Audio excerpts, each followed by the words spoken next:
Et bonjour tout le monde, comment ça va vous? Un peu fatigué, non? Déprimé peut-être? Ah, ça tombe bien que tu en parles, pas plus tard qu'hier, justement, j'ai eu une grosse envie de me tuer. Sachez messieurs dames que tout sentiment de morosité sera balayé par le sujet de cette vidéo. Place au rire et au fun, car oui, vous l'avez vu au titre, on va parler de la dernière série d'animation sortie sur nos écrans, une production de chez Netflix, The Cuphead Show. Mais avant tout, pour ceux abonnés à la chaîne, merci de passer, ça fait toujours plaisir. Installez-vous, prenez un bon gros seau à popcorn sucré américain. Pour ceux qui préfèrent les popcorn salés, j'estime que vous avez des papilles gustatives d'un koala. Gratuit ça. Pour les nouveaux qui débarquent, n'hésitez pas à liker cette vidéo, ça va vous prendre juste une petite seconde. Abonnez-vous, ça m'aide énormément et surtout ça prend quoi, 3 secondes. Et enfin, le petit commentaire pour connaître vos avis. Là pour le coup, ça prend plus ou moins de temps. Tout dépend si vous écrivez avec des moignons à la place des mains.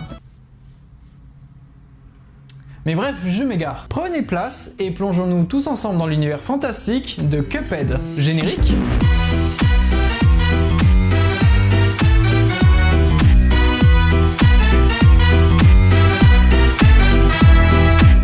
Sûrement vu dans ma précédente vidéo sur les sorties animées de 2022, mais j'ai effectivement mentionné cette série, sortie ce vendredi 18 février, sur la plateforme de streaming Netflix. The Cuphead Show donc, une série d'animation classée comédie d'aventure, constituée de 12 épisodes, et tirée du célèbre jeu indépendant Cuphead. C'est pourquoi nous allons tout d'abord faire un bref détour sur l'histoire du jeu, avant de parler de la série, voulez-vous? On s'en fout, balance ta critique. Ouais, mais c'est pas toi qui décide.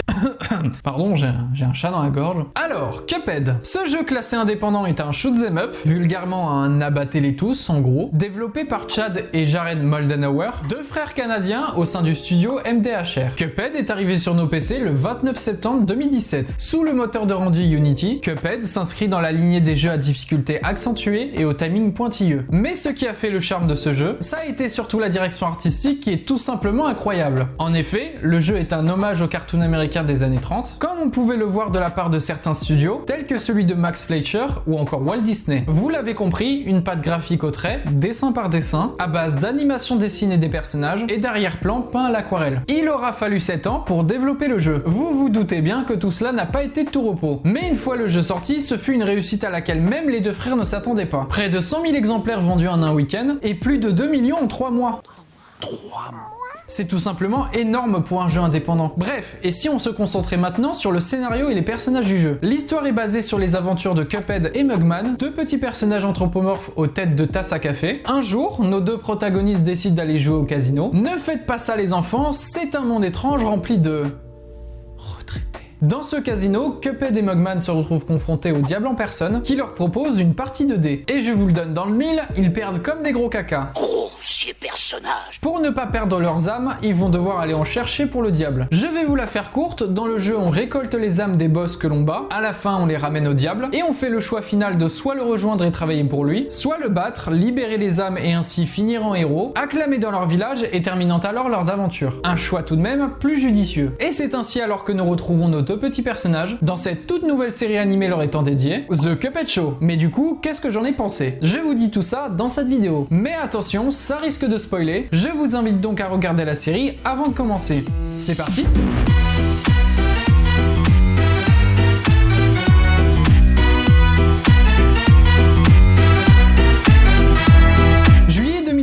Netflix donne le feu vert pour la création de la série, dont les producteurs exécutifs sont tout simplement les deux frères Chad et Jared des studios MDHR. Elle a été révélée pour la toute première fois au Festival d'animation de Annecy en 2020. Comme déjà mentionné, la première saison est composée de 12 épisodes, ce qui est peu. Mais ne vous inquiétez pas, car Netflix a signé pour 2 nouvelles, soit 48 épisodes en tout pour les 3 saisons réunies. Alors, cette première saison, eh bien, je viens de la terminer ce vendredi même. Ça va, c'était plutôt court, donc j'ai pu vite rebondir sur l'écriture et le tournage de l'épisode. Je vais essayer de vous faire un bref résumé de ce que j'ai trouvé cool dans chaque épisode. Et après, je vous donnerai mon avis global sur la série. Ah, et notez aussi que j'ai regardé la série en français et pas en anglais, pour pas forcément me prendre la tête à lire les sous-titres. Mais de toute façon, j'ai trouvé le casting FR plus qu'excellent, et ça, j'en suis grave impressionné. Après, bien sûr, rien ne m'empêche de la revoir dans sa version originale. Chaque épisode dure entre 10 et 12 minutes. Alors, l'histoire se passe sur l'île d'Inkwell, où résident nos deux héros Cuphead et Mugman, deux jeunes frères inséparables et incontrôlables. Cuphead est plus d'humeur impulsive, aimant le danger danger, à l'inverse de son frère, plus prudent et réfléchi. Les deux vivent chez leur papy bouilloire, totalement dépassés par ces gosses qui font que des bêtises. Oh, et j'ai pas parlé du générique de début qui est trop cool. On voit plein de références au jeu de base, la chanson est entraînante, et je n'ai pas manqué une seule occasion pour le revoir avant chaque épisode. Dans l'épisode 1, les deux frères, trouvant leur routine ennuyeuse, décident d'aller s'amuser à la fête foraine, mais l'ambiance vire subitement de l'amusement au glauque, car le parc s'avère être un immense piège pour attraper les âmes. Celles-ci sont capturées par le diable lui-même afin d'en avoir le plus possible. Cuphead joue à un jeu dans la fête foraine et perd, ce qui fait que son âme appartient désormais au diable, mais il réussit à s'échapper. Cet épisode est important car il introduit l'antagoniste de la série, et accessoirement mon personnage préféré, celui du diable. Je trouve son caractère trop cool, et j'ai adoré sa référence à Hades dans le Hercule de Disney quand il s'énerve. Son désir d'obtenir l'âme de Cuphead constituera le fil rouge de la série. Ah, il faut noter aussi que l'histoire est totalement détachée de celle du jeu. Les deux frères et le diable ne se connaissent pas encore. Les épisodes 2 et 4 sont indépendants du fil rouge et mettent en scène les mésaventures de nos deux héros. L'épisode 2 les confronte à un bébé totalement démoniaque qui détruit tout dans la maison de Papy Bouilloire. J'ai adoré les gags à la Roger Rabbit, où pareil, Roger doit surveiller un bébé qui enchaîne les catastrophes. On a même des ambiances horrifiques avec des clins d'œil à des films comme L'Exorciste. L'épisode 3 se base uniquement sur nos deux héros qui veulent juste voler de la glace sur un bateau, tenu par les deux frères grenouilles boxeuses qu'on retrouve dans le jeu. J'ai bien aimé d'ailleurs retrouver dans cet épisode la musique du jeu liée à la face des deux grenouilles. L'épisode 4 se concentre sur Mugman, qui casse son anse après une bagarre avec Cuphead. Ils vont chercher pendant tout l'épisode à la recoller. Ça m'a fait beaucoup rire, parce que leur papy leur explique que c'est normal de perdre leur anse de lait à leur âge, et que la fée des anses vient les chercher pendant leur sommeil. À chaque fois, cette histoire, ça me rappelle celle du gland de lait, enfin bref, c'est débile. D'ailleurs, dites-moi dans les commentaires à quel âge vous aussi vous avez perdu votre gland de lait. Ah, l'épisode 5. On reprend du coup le fil rouge de l'épisode 1, avec l'apparition d'un boss important du jeu, le numéro 1 du diable, King Day, animateur de l'émission radio préférée de Cuphead et Mugman. D'ailleurs, les deux vont se retrouver à jouer à son jeu, qui est 100% gagnant, puisque le prix c'est encore une fois de se faire aspirer son âme par le diable. Cuphead étant recherché pour son âme, King Day va tout faire pour le capturer dans cet épisode, mais va échouer. J'ai beaucoup aimé l'apparition de King Day, avec son pas de danse, en référence avec le clip très connu de Coco le Clown, dans le cartoon Blanche-Neige de Betty Boop. L'épisode 6 n'est pas important à l'intrigue, mais est juste un défouloir à référence. En gros, Cuphead et Mugman décident de traverser un cimetière pour rentrer chez eux, et ils vont tomber nez à nez à des fantômes qui vont chercher à leur faire peur. Les décors sont faits main, style maquette, et l'ambiance est macabre. On a là un hommage aux Silly Symphonies des débuts de Disney, avec la reprise de la danse des squelettes. Sinon, j'ai cru remarquer également des rêves de Blanche-Neige de Disney, avec la forêt aux arbres terrifiants qui nous ont tous fait peur quand on était petits, ou encore l'orchestre fantôme qui me rappelle le design des éléphants roses en Dumbo. Bref, un épisode riche en visuels. L'épisode 7 met en scène l'un des premiers boss du jeu, le trio de légumes géants, qui se tape l'incruste chez les deux frères qui veulent juste s'en débarrasser. Certains gags m'ont fait rire comme celui de la police, ou celui de Cuphead qui prend en l'assaut la lune pour faire passer la nuit. Ça se fait beaucoup dans les cartoons de chez Warner. Épisode sympathique en soi, mais moi je veux du diable. Vœu exaucé dans les épisodes 8 et 9, où on est bien plus concentré sur le personnage du diable. En effet, celui-ci organise une fête pour célébrer toute la merde qu'il y a dans le monde. C'est là d'ailleurs que j'ai pu établir une notion de chronologie de l'histoire dans la série, puisqu'elle se passe au début de la Seconde Guerre mondiale. Durant la célébration du diable avec son équipe, un personnage est là pour gâcher la fête, le comptable qui rappelle au diable qu'il reste effectivement une âme à comptabiliser, celle de Cuphead. Le diable décide donc de le capturer lui-même, mais en parallèle à ça, Mugman a tricoté un pull invisible qui protège Cuphead du diable. En clair, les deux épisodes nous mettent en scène le diable, qui fait tout pour récupérer l'âme de Cuphead. J'ai adoré sa façon de s'énerver, en changeant de forme et en confirmant sa référence à Hades.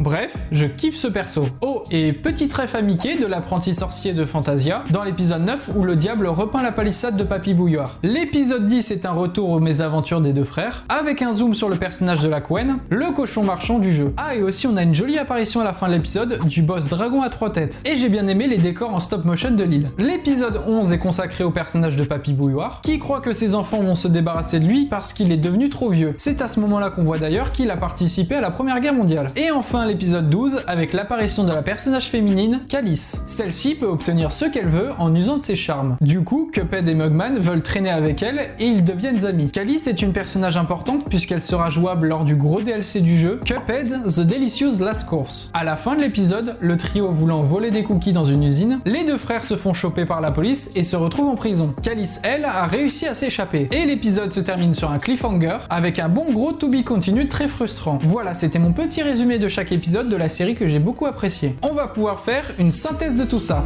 C'est parti!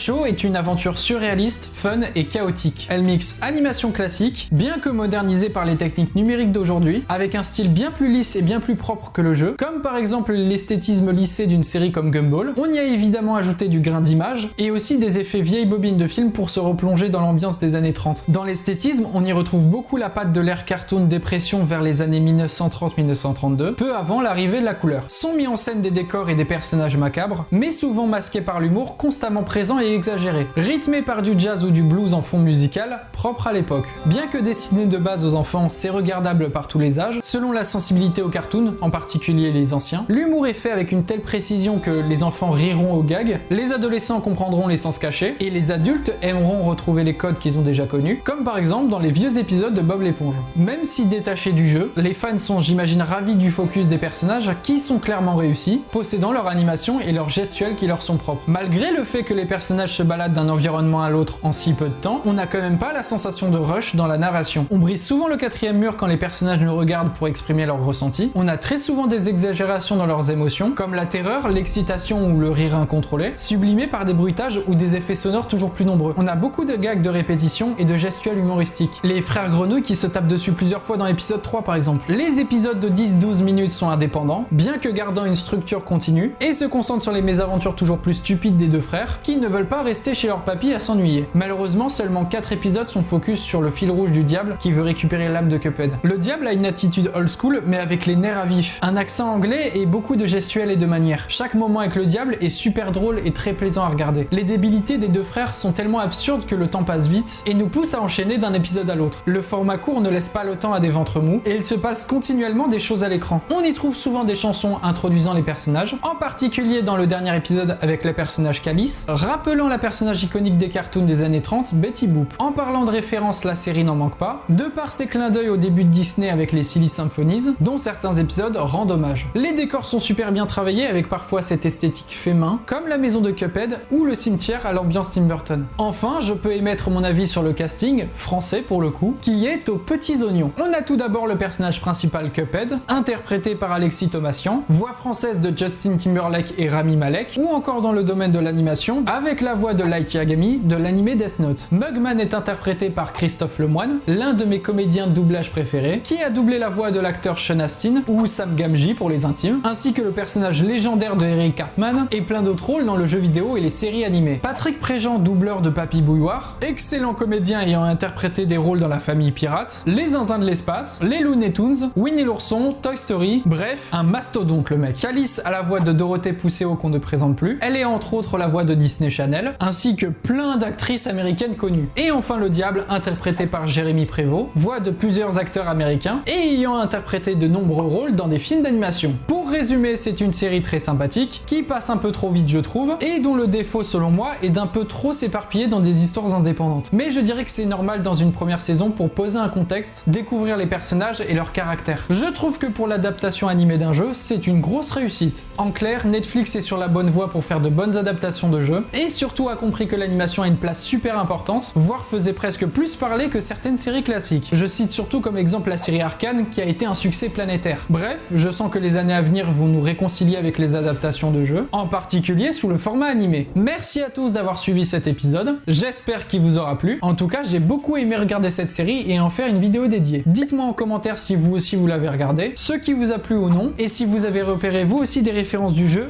ou des cartoons en général. Vous pouvez me suivre sur mes différents réseaux sociaux Twitter et Instagram, qui sont en barre de description. Abonnez-vous pour ne rien rater de la chaîne, et je vous dis à bientôt pour une prochaine vidéo parlant d'animation. Et comme Cuphead et Mugman, sortez dehors, divertissez-vous, et surtout, n'arrêtez jamais de rêver. À la prochaine.